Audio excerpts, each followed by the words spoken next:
Hello, everybody. We're going to do a quick recap for Chapter 2 since the audio was messed up. I'm just going to make sure that we are recording correctly.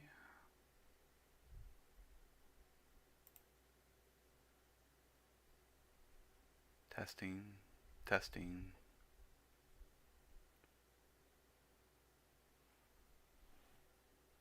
I don't hear myself. Make sure I'm doing audio.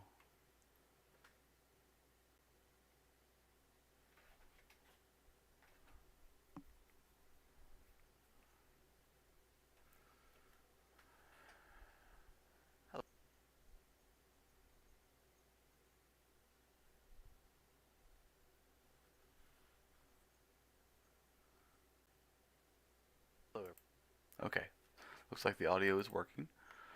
So, this is Life is Strange Chapter 2 without audio echoing. I'm going to leave the sound off. I'm just going to scrub through the time stamps on what I played so we can have a better idea what's going on.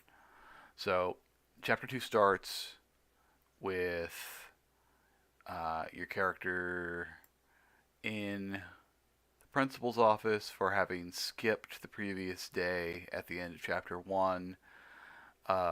Chloe is obviously surly about it.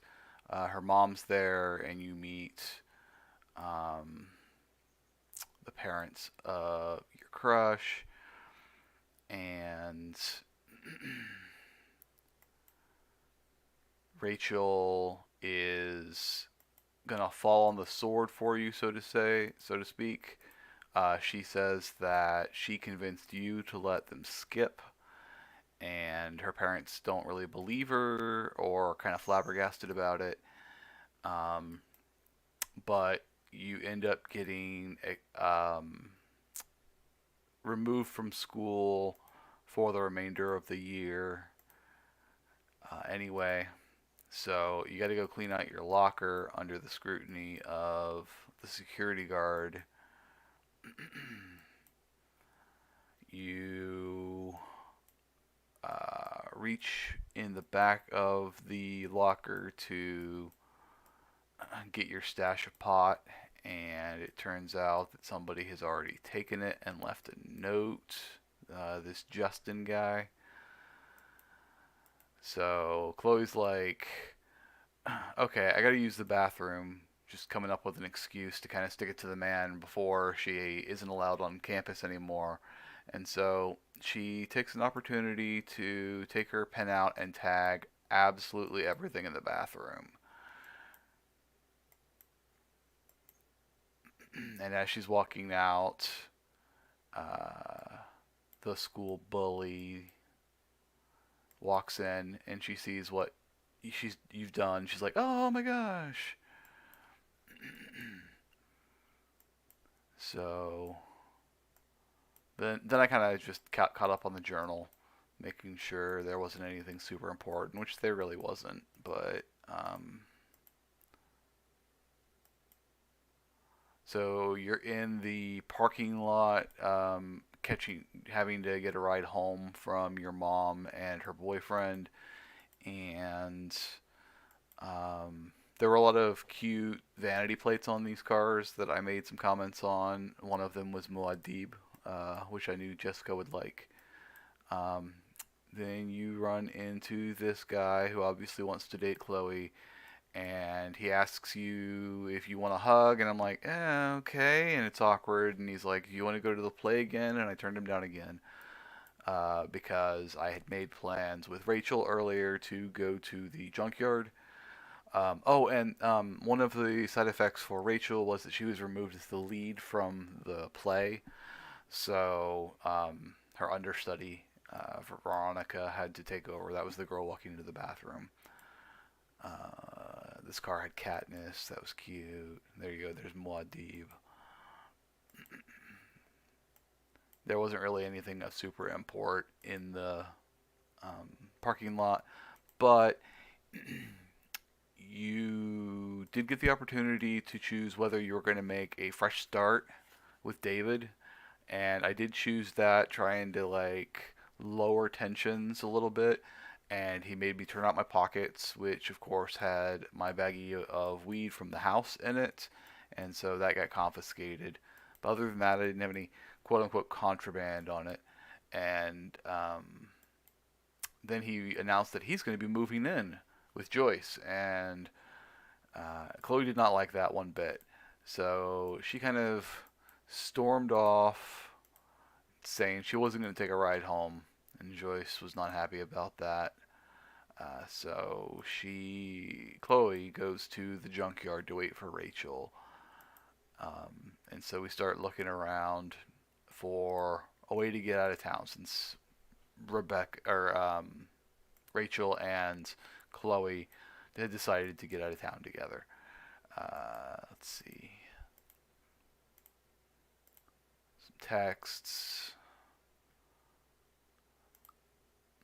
So I remember I found this bobblehead for the car, which was going to go on the dash.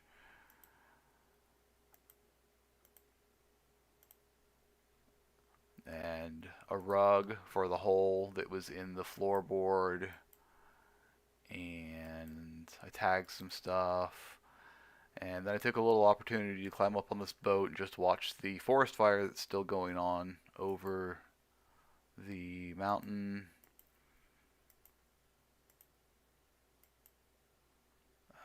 And then from this truck, I got a battery that actually worked, which was cool. And then I got a text from Rachel saying she was on her way. So this is me decorating. And I found a light bulb, a red light bulb to go in the top of the car, and this groovy tie-dye towel to put over the effed up upholstery in the car. You know, it was a whole new car by the end. And so you're just sitting there and you're waiting for Rachel to show up, and you got an opportunity to tag the back of it. I chose to do the Illuminati, the all-seeing eye, and kind of fade to black. Uh, Chloe ends up falling asleep, and so we're gonna go to the second part of that chapter. So you're having this dream while you're asleep, and your dad's there, and so you sit there on the fire, and he keeps trying to urge you to roast marshmallows with him, and he keeps telling you things like,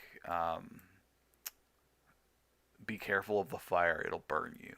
And it's obvious that he's making a reference to something else. It's a metaphor, probably for Rachel, but Chloe is not, that great. Oh yeah, and then there's that great shot of her dad going all Harvey Dent, and a crow biting his face, and then she wakes up, and then Rachel shows up at the junkyard, and there's an impromptu therapy session between the two of them, where they each talk about what's bothering them since they're kids and they can't afford therapists. And they're there for each other emotionally. And it's actually a very sweet scene. And they kind of bond. And then Rachel says that she has to at least get to the play even though she's not in it because she put a lot of effort in it. And she drops off this bag of her stuff, kind of a go bag. And before you leave, you kind of set up this.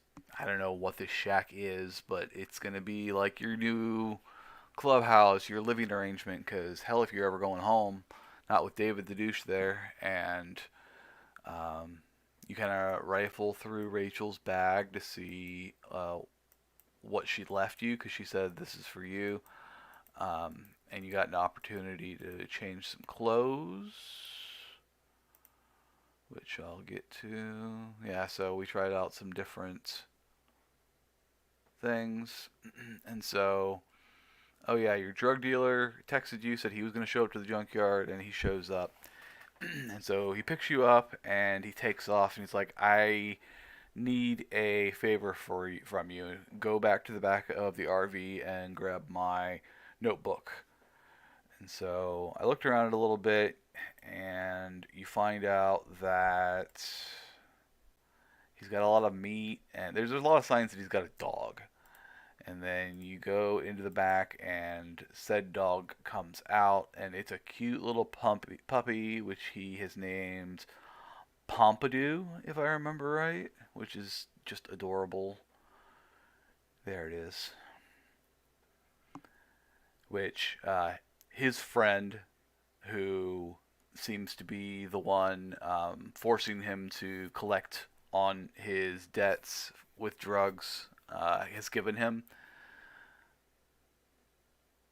And so you bring the notebook up, and you find out that the jock at school that was being a bully in chapter one actually owed like over $1,000 to Frank, and so Frank is like, I need you to get that money for me, and I'm like, okay, but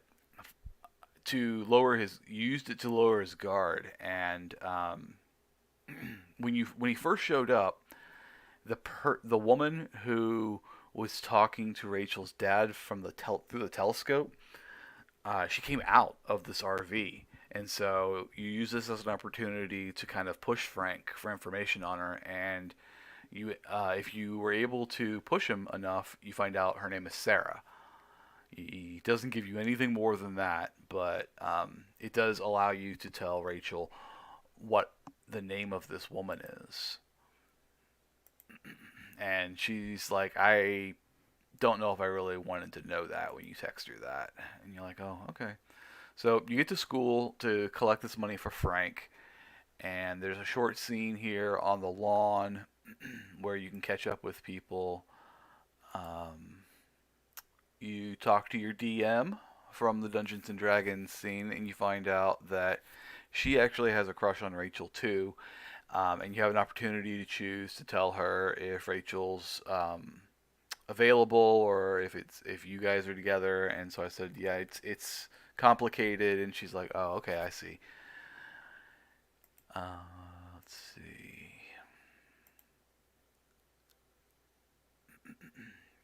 Then you come over here, and this guy that was getting the signatures for the uh, fire awareness is trying to take photographs of a little bird. And at first I was like, okay, that's great. I have no idea what he's there for. And then there's this janitor guy, Samuel, who is a little creepy. He talks slow, and he has a very big lexicon. He kind of pushes the students to push themselves in school. He is disappointed that Chloe didn't apply herself, but Chloe doesn't really seem to take offense at it. She just seems like this guy's a little weird. He's got really dead eyes to me. Um, but you find out to get into the school, you've got to use his keys because the front door is locked. So you got to find a reason to get Samuel out of his office so you can steal his keys. And the best way to do that is by messing with the um, sprinkler system that he's trying to repair that is right there next to the photographer guy. And so, in order to do that without the photographer guy noticing, you've got to scare the bird into a different part of the scene, and you end up getting him to fly over to that little totem pole in the background. And so, when photographer guy's attention is turned, you take the shovel, if I remember right, and you mess up the sprinkler, and it starts spitting out water, which lures Samuel out. And you grab his keys, and you take an opportunity to tag a little squirrel on here and apologize about the fact that you tagged all over the bathroom, which of course Samuel probably would have had to clean up. And as you are about to walk in with the keys, who should walk out at the same time but the security guard? And the security guard, he is telling you you're not supposed to be here. He just escorted you off the premises earlier that day. But you push him and you push him, and eventually he's just like, I don't effing care anymore, because he doesn't get any respect from the kids or the administration in this school. And that's just about the time that the dean calls, and he walks away to chew out the dean over the radio. And you take this opportunity to go ahead and sneak inside. Um, I just kind of poked around in some people's rooms while I was there, while they weren't. Didn't find anything too interesting in the first few rooms, but I did get into, let's see, Drew's room. This is the bully jock, and I'm looking for the money. And one of the interesting things you find before you find the money is that his little brother, who was playing D&D with you, um, he is actually living in a sleeping bag on the floor in this dorm room, which of course would be against dorm rules. But you also find out that it looks like their home situation is not very good. Um, their dad needs some medical treatment, and so they're kind of sticking together like good brothers. And as you're about to leave with the money, which you find in this chest, um, you run into your D&D mate, who's like, "Why are you here?" And then Drew shows up, and he's like, "Oh, what are you doing here?" And you make some good excuses. Mikey, that's his brother's name. And then down the hall, you hear somebody coming after Drew, and this is Frank's friend, and he's sick of waiting. Even though Frank has sent you to get the money, he's come to collect on his own. And so Drew is kind of playing the, that we're gonna disappear into this room. You and Mikey, you stay in here. I'll handle this. And he walks out, and he says, "Don't let Mikey come out." And so you are forced to make a choice in that instance, as Damon starts beating the crap out of Drew on the other side of this door, whether it'll let Mikey come out of the room or not. And I personally chose that, if both of us came out of that room, Damon would probably kick the crap out of Mikey as well, if not me, as like making an example for Drew. And so I kept Mikey in the room, despite the fact that we heard Drew getting just the ever living crap beat out of him on the other side.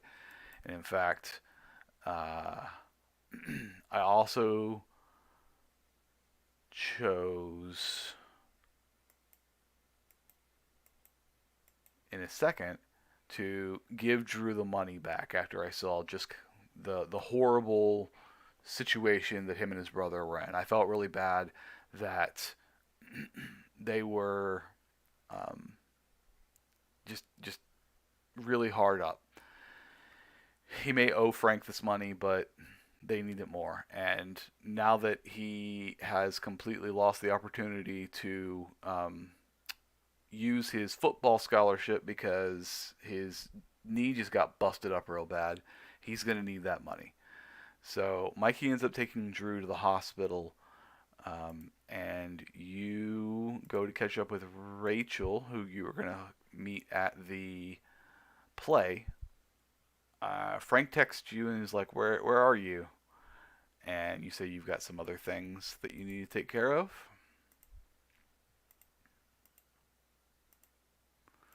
And so while you're here at the play, looking around, waiting for Rachel, you're kind of getting some clues as to what's going on. Um, you can accidentally try to walk into the boys' changing room. So you come in, and Victoria is getting ready to be Prospero in the Tempest, and um, Rachel is like, "Oh no, we should support her," even though it seems a little awkward since it's Rachel's position that she lost, and so you're like, "Yeah, okay, congratulations, Victoria." And Rachel takes this opportunity to make her some tea and puts some sleeping pills in it that completely knocks Victoria out. And so, oh no, the show is going to be ruined unless Rachel takes her position as Prospero back.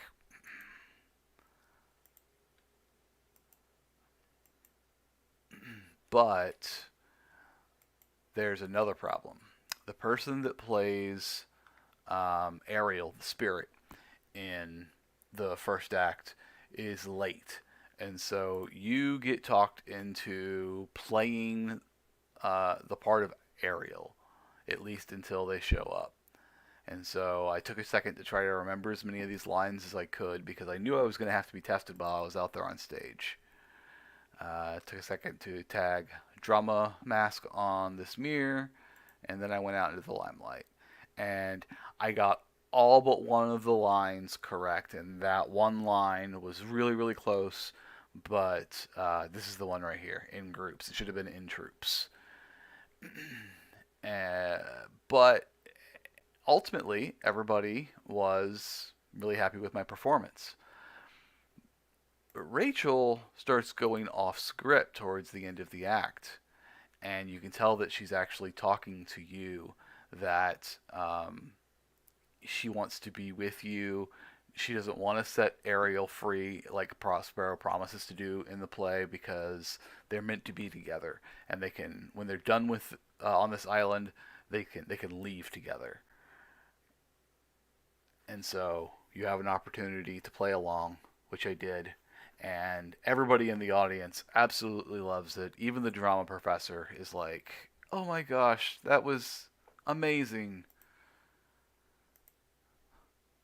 And so at the end of the play, the Sarah woman is there for some reason, which none of us know why. And you're taking your final bows and you're done. And so you're walking with Rachel home, since she wants to grab a few more things from her house before you guys leave town. And I took this opportunity to, in the magical moonlight, kiss my sweetheart for the very first time. Right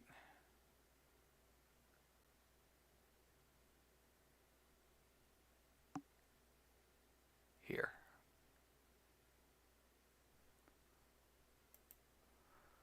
So you go ahead and you end up coming to Rachel's house, and the plan is to just sneak upstairs, grab some stuff, and go.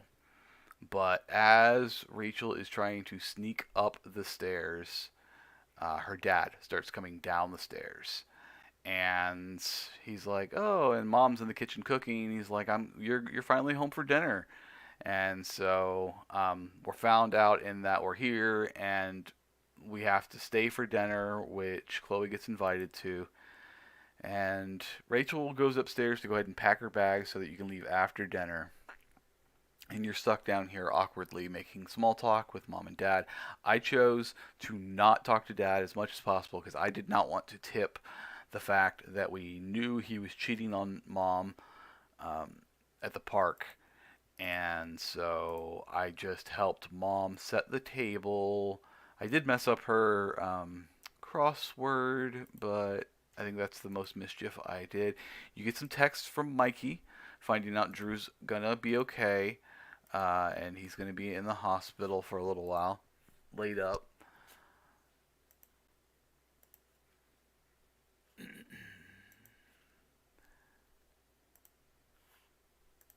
And then there's a really awkward dinner scene where I tried to play it cool, but eventually Rachel tipped her hand and she says that, "Hey, we saw you." And they're like, "You don't know what you saw."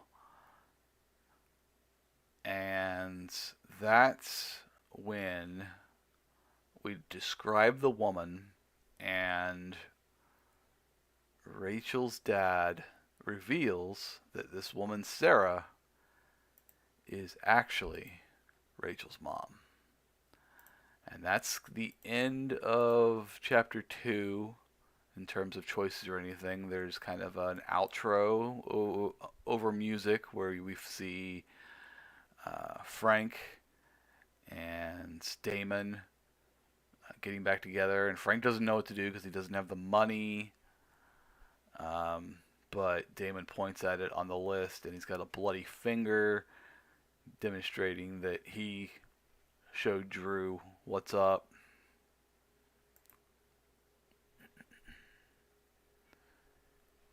And then there's this scene here between this girl and the guy that played Caliban.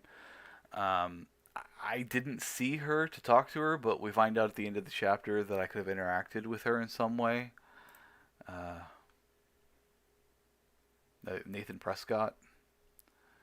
And there's also a quick shot of Chloe's mom coming up to her room since Chloe hadn't come home, just looking around, not knowing what to do. And David walks in to console her. And that's chapter 2. So I am really sorry about the echoey noise. Hopefully this makes up for it. I know it's not perfect, but it is what it is. So later on, I will get into chapter 3, and thank you for taking a chance to watch this, maybe. Have a good day.